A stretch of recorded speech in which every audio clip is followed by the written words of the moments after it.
Trust સંચાલિત હતું. Trust સંચાલિત મંદિર, એમાં બધાયનો પગાર હતો. ત્યાં પૂજારી છે આરતી ઉતારે, પૂજારીનો પગાર થઈ જાય. હાવરણી લઈને વાળવા માટે આવે તેનો પગાર થઈ જાય. ત્યાં પ્રસાદીના કાઉન્ટર ઉપર જે હોય એનો આખા બધા જે સિસ્ટમ હતી, ત્યાં ઝાલર વગાડવાથી લઈ ઢોલ વગાડવાથી નગારું વગાડવાથી લઈને જેટલા હતા ટૂંકમાં બધા પકડતા. એમાં બધાય તો આવે પોતાનું કામ કરીને જતા રહે, પણ દાદા એક મંદિરમાં ઝાલર વગાડવા વાળો એટલો દિલથી ઝાલર વગાડે. અત્યારે કોક દી તમે સાળંગપુર જાજો, ત્યાં આરતી થતી હોય ને, ત્યાં બોલે સ્વામિનારાયણ સંપ્રદાયના સાધુના હાથમાં આરતીની જ્યોત એવી ફરતી હોય તો એક સેકન્ડની માટે આપણે મૂર્તિ ભૂલી જઈએ, આપણી નજર આરતી ઉપર થઈ જતી રહે. હવે માણસો એવી રીતે દિલથી આરતી ઉતારતા હોય, આ માણસ એવી ઝાલર વગાડે કે માણસ જેટલું આરતી જોવા આવે ને એના કરતા વધારાની ઝાલર જોવા માટે આવતું. કે ઝાલર એવો દિલથી વગાડે, ગાંડો થઈ જાય. હો ઠીક, ઝાલરની લાકડી હાથમાંથી પડી જાય તો પોતાના આંગળાથી ઝાલર વગાડવા મંડી જાય, અહીંથી લોહીની ટહુ ફૂટી જાય, પણ એનું ધ્યાન ન રહે. મસ્ત બની.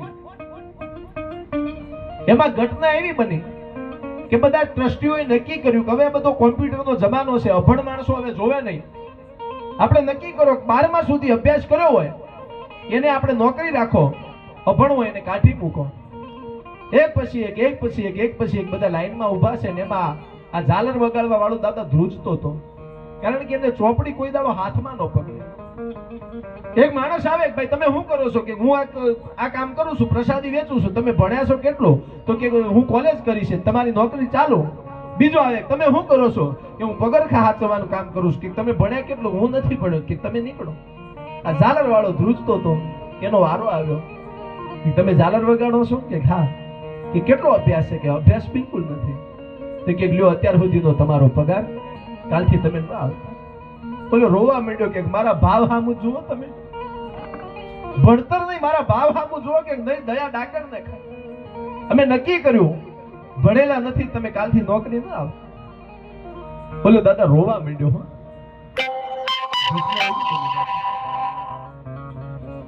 પેલું થોડી વાર મિત્ર, થોડી વાર ખાલી સ્ટેન્ડ બાય રાખો, પછી બીજી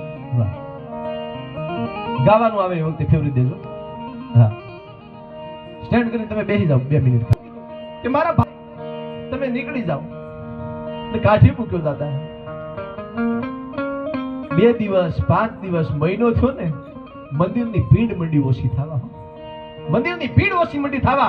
આરતીમાં એવી જમાવટ નહોતી થતી, પણ આ મંદિરમાં 4-5 કરોડપતિના છોકરાઓ બધા મિત્રો હતા. એ રોજ હાજે આરતીમાં આવતા ના માણસને જોતા ને એમને મજા બહુ આવતી. એટલે મહિનો આ દેખાયો ને, એટલે ટ્રસ્ટીઓને પૂછ્યું કે બોલો ઝાલર વગાડતો તો ઈ ક્યાં છે? વિચાર તો કરો, એ ઝાલર વગાડવાની 2-3 હજારની નોકરી ખાલી દાદા ઝાલર હારી વાગી જાય ને તો કરોડપતિના દીકરા સરનામા પૂછતા થઈ જાય આપડા. હો સરનામું મળશે. જેની ગલીમાં હારી એક શાકભાજીની લારી ન જાય ને ત્યાં 50-50 લાખની ગાડીઓ મંડી આંટો મારવા. હો ઓલો તૂટેલા લાકડાને ખાટલા ઉપર બેહેલો ઓળખી ગયો, આ તો મંદિરે આવતા હતા. અરે સાહેબ તમારે આવાય? મને કીધું હોય તો હું આવે. કે ભાઈ તમે મંદિર કેમ નથી આવતા? રોવા માંડ્યું, મને કાઢી મૂક્યું. એમ કે તમે રૂપિયા માટે આવતા હતા? એક શરૂઆત તો એવી જ હતી, પણ 2-5 વર્ષ થતા થતા મને વ્યસન થઈ ગયું. અને મારો નિયમ હતો કે ઠાકરના મંદિરની આરતી ન થાય ત્યાં સુધી હું ભોજન ન લેતો. સાહેબ મહિના દીથી પાણી પીને દાડા કાઢું છું. તો કે પણ તારે આરતીનો નિયમ હતો, તું આરતી વગર આરતીમાં તો આવી શકે ને? કે ચોક્કસ આવી શકો, પણ કદાચ હું ત્યાં આવીને ઉભો હોઉં તો ટ્રસ્ટીઓને એમ લાગે કે આને નોકરીની જરૂર છે, એટલા માટે કાકલુદી કરવા આવતો હશે. અને હવે હું એટલા મોટા બાપનો દીકરો થઈ ગયો છું કે કોઈને નીચે દેખતો દેખાય ન એમ. તો કે આપણે કામ કરીએ કે શું, કે મંદિરની આજુબાજુમાં જે જમીન છે ને અમારી છે. મંદિરની આજુબાજુમાં જે જમીન છે એ અમારી છે, ત્યાં અમે દુકાન ખોલીએ. તું ત્યાં પ્રસાદી વેચ, પછી તો આવી હકે ને? અરે તો ફાટે ને આવું.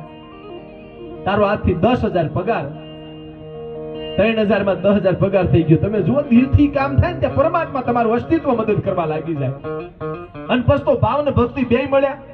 પૈસો આવતો થયો, ભક્તિ એટલી થાય. કેવા દો સાહેબ, જાતા જાતા 10,000 પગાર માંથી 50% નો ભાગીદાર થયો. 50% ભાગીદારમાંથી એને ધંધો એટલો સારો કર્યો, એનું સેપરેટ કરી આપ્યો. જતા જતા જતા એટલી બરકત થઈ કે મંદિરના સામે મોટો એવો આખો કોમ્પ્લેક્સ ઉભો થયો, 70 દુકાનનો કોમ્પ્લેક્સ, અને એનો માલિક આ ઝાલર વગાડવા. એમાં તમે જુઓ, આ ચક્ર છે ને ફરતું ફરતું એક દાડો પગમાં આવીને ઊભું રહી જાય. હો, મંદિરમાં જીર્ણોદ્ધાર કરવાનો હતો, ટ્રસ્ટીઓ બધા ગઈઢા થઈ ગયેલા, એમના તો મગજમાંથી વાત નીકળી ગયેલી.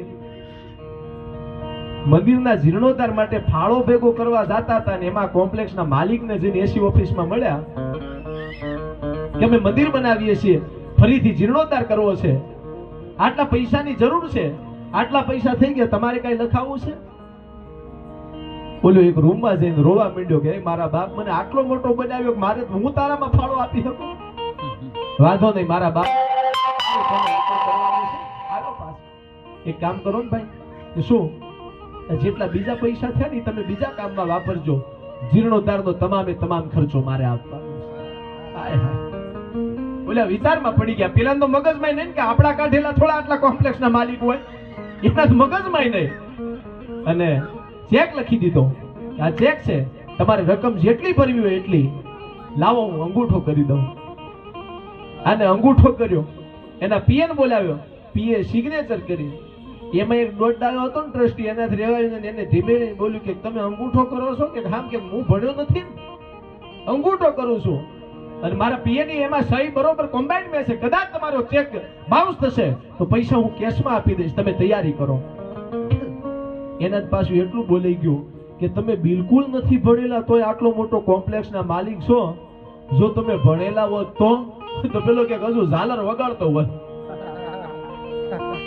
આમાં તો આવું છે સાહેબ, જો ખરા દિલથી તમે કામ કરો તો પરમાત્મા તમારા ભેગો હાલવાનો છે. પાકી વાત છે, પાકી વાત છે, પાકી વાત છે.